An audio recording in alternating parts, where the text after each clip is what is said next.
한국 교회는 선교 초기 평양이 동방의 예루살렘으로 불릴 만큼 북한 교회는 유구한 역사를 가지고 있습니다. 하지만 지금의 북한은 세계적인 기독교 박해 국가로 꼽히는 등 분단 이후 예전의 모습을 잃어가고 있습니다. 한국기독교역사연구소가 해방 80주년을 맞아 북한 기독교 역사사전을 편찬했습니다. 교회, 인물, 교육기관, 병원, 단체 등 분단 이전 북한 교회의 옛 모습을 엿볼 수 있는 북한 기독교 역사사전 편찬 뒷이야기를 간행위원장 이만열 교수에게 들어봅니다. 네, 오늘 인터뷰 응해주셔서 감사합니다. 네.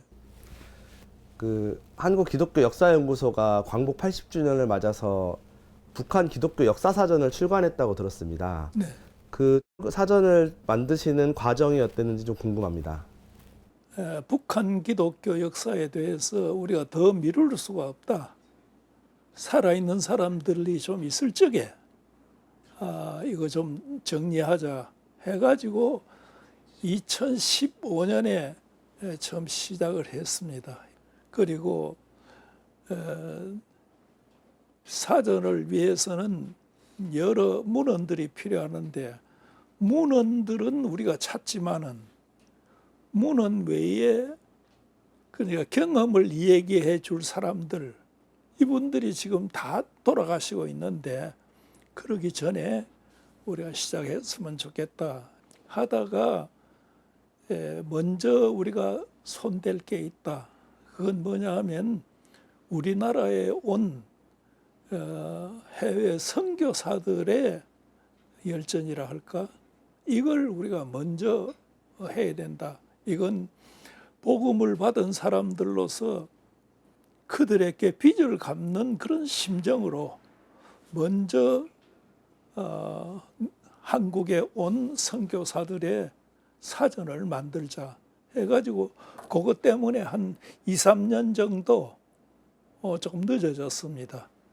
그 다음에 북한 기독교 역사 사전을 만들자 해가지고 2020년부터 다시 재가동하기 시작해가지고 한 5년 만에 완성을 시켰다고 할 수가 있습니다. 점차 사라지고 있는 북한교의 역사를 이렇게 기록한다는데 의미가 있을 것 같은데 이번 편찬에 어떤 의미가 있는지 한번 말씀해 주시겠어요? 북한에서 오신 분들, 아주 생존에 계신 분들이 있습니다. 그리고 또 요 최근에 북한에서 내려온 사람들이 많이 있습니다. 그분들의 얘기를 들으면은 정말 자기가 북한에 살았지만은 우리 동네에 우리 시에 이런 기독교 기관이 있었다는 건 몰랐다는 거예요. 자기가 살던 지역에 기독교 기관, 교회뿐만 아니라 유치원이나 학교나 이런 게 많이 있는데 이걸 보면서 감격해하는 분들이 있었습니다. 그들이 기뻐하는 걸 볼 때 보람 있는 일을 했구나 하는 생각을 하게 되었습니다. 그 집필 과정에서 가장 중점을 둔 부분이 있었다면 어떤 게 있을까요? 우선 그 집필 과정도 그렇지만은 이런 그 항목을 추출하는 것 자체가 굉장히 힘들었습니다. 항목을 단순하게 근데 항목에는 기독교 인물이라든지 교회라든지 기관이라든지 그다음에 기독교 사건 이런 걸 전부 다 그게 이 사전에 넣었습니다. 독자들이 이 사전을 보면서 그냥 이렇게 주어진 인물들이나 주어진 교회들이나 사건들이 그냥 주어진 게 아니라 여러 자료들을 우리가 조사를 해가지고 뽑아낸 거니까 그런 데 대한 관심을 좀 가져줬으면 좋겠고요. 그 다음에 이 사전이 뒷날 어느 땐가 북한에 다시 교회를 재건하려고 할 때 좀 도움이 되지 않겠나 하는 생각들을 합니다.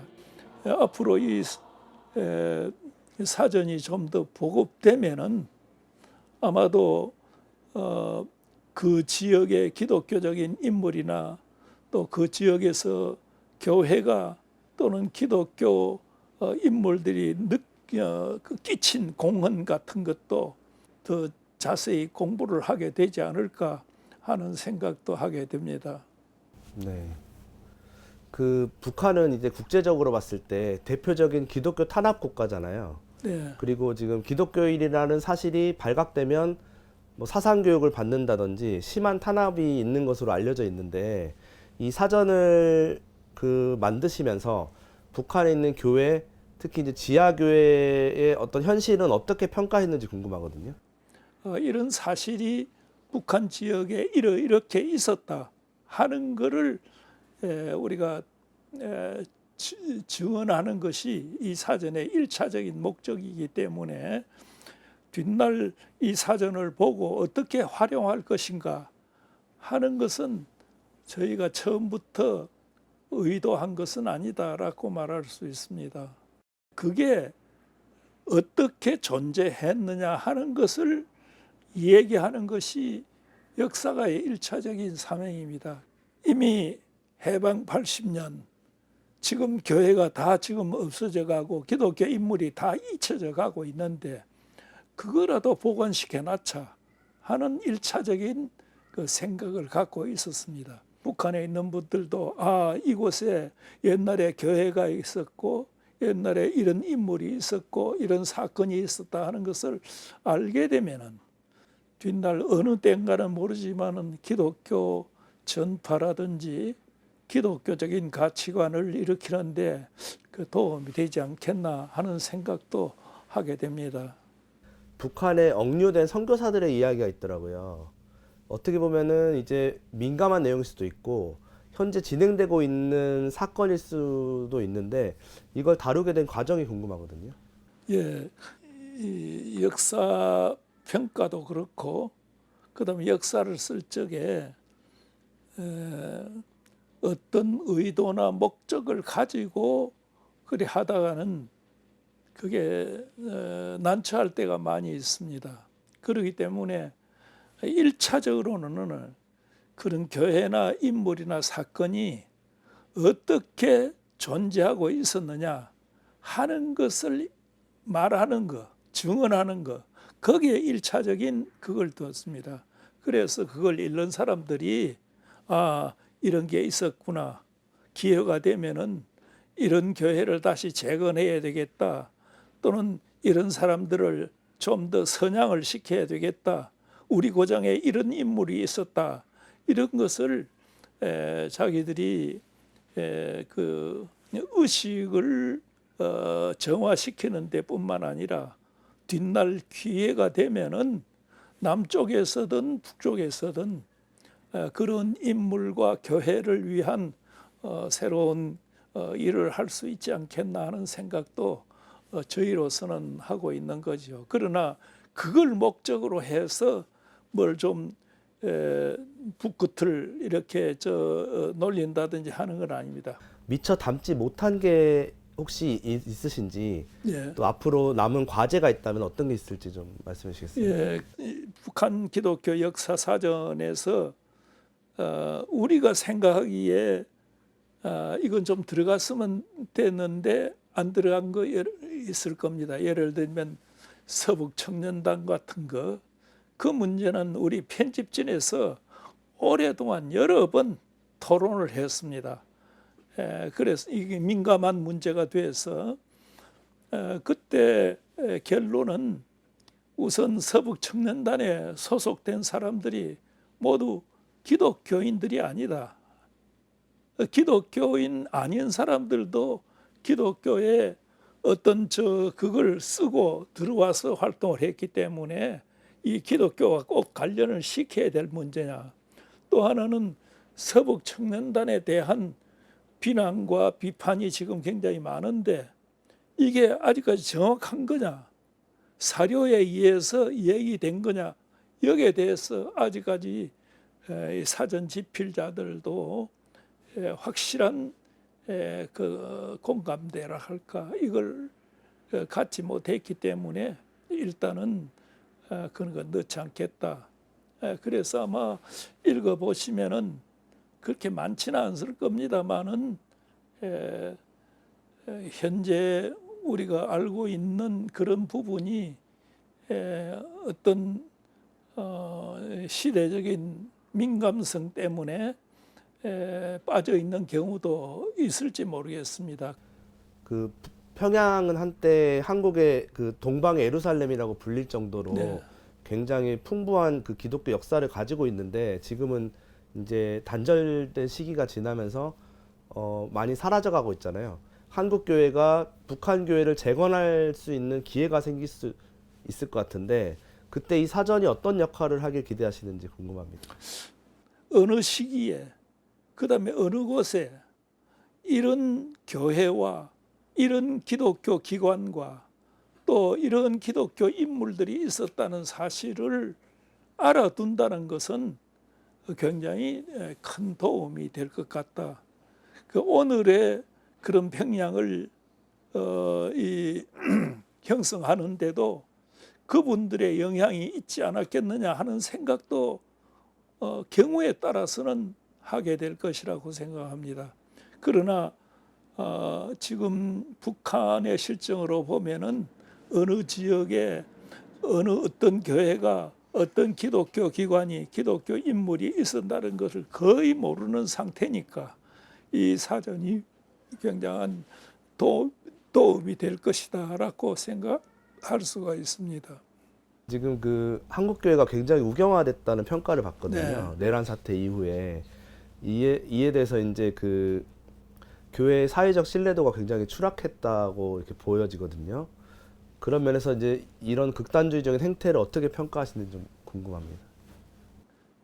예, 한국 교회가 요 몇 년 사이에 굉장히 우경화되고 그 다음에 이 공존 대신에 유아 독전적인 그런 사고들을 많이 하고 있어요. 그러니까 내만 옳고 다른 사람들은 전부 다 틀렸다 하는 식의 이런 사고를 많이 하는 것 같습니다. 참 안타까운 일이죠.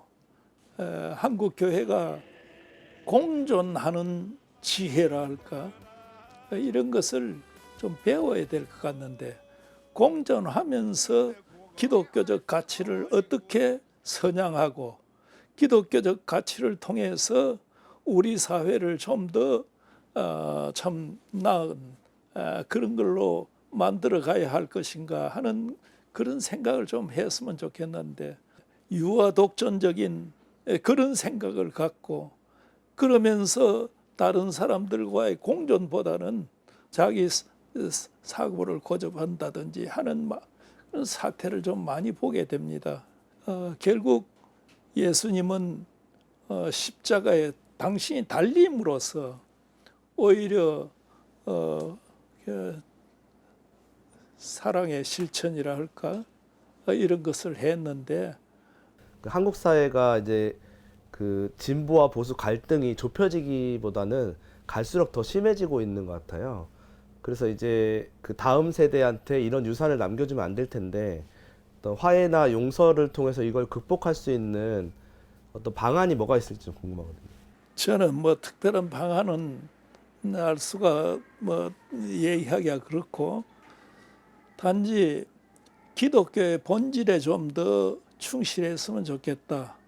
그 기독교의 본질이 시대마다 좀 이상하게 막 이렇게 표출되기는 했지만은 사랑과 정의 이걸 내세우면서 당장은 우리에게 그 도움이 되지 않는 이런 것들이 보일지라도 그러나 기독교가 갖고 있는 그 예수의 사랑이 어떤 것이고 그 다음에 기독교가 갖고 있는 그 정의가 어떤 것인가 하는 것을 좀 더 선양함으로써 이런 난국을 극복해 가는 것이 필요하지 않나 하는 생각입니다. 중요한 것은 기독교가 외고집 또는 유아 독전적인 그런 자세를 갖고 있는 이것이 우리 사회에서 사회 통합이라든지 여기에 그렇게 도움이 되지 않는다 하는 생각입니다.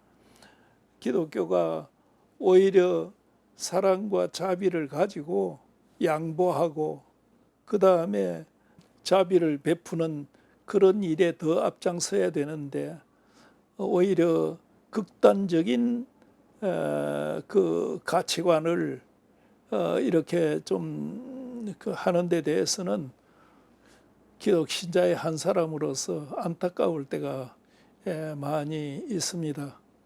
기독교는 공존을 파괴하는 것이 아니라 진리와 사랑으로서 공존해야 되는 것을 항상 가르쳐 왔는데 지금은 기독교가 배타적인 그런 어떤 길을 걸렸고 하고 그 다음에 기독교가 이 사랑 대신에 어떤 증오를 더 이렇게 발현하려고 하는 진리라는 이름으로 증오를 더 강조하는 이런 것을 들어볼 때가 있는데 참 안타까운 일이라고 생각합니다. 그 십자가를 바라보고 십자가에서 자기 희생을 통해서 이 사랑을 완성시켜 갔다는 그런 것을 우리 한국 교회가 좀 더 강조하고 또 실천해 가는 것이 좋지 않겠나 하는 생각을 합니다. 오늘 인터뷰는 여기까지 하겠습니다. 오늘 말씀 감사합니다. 예, 감사합니다.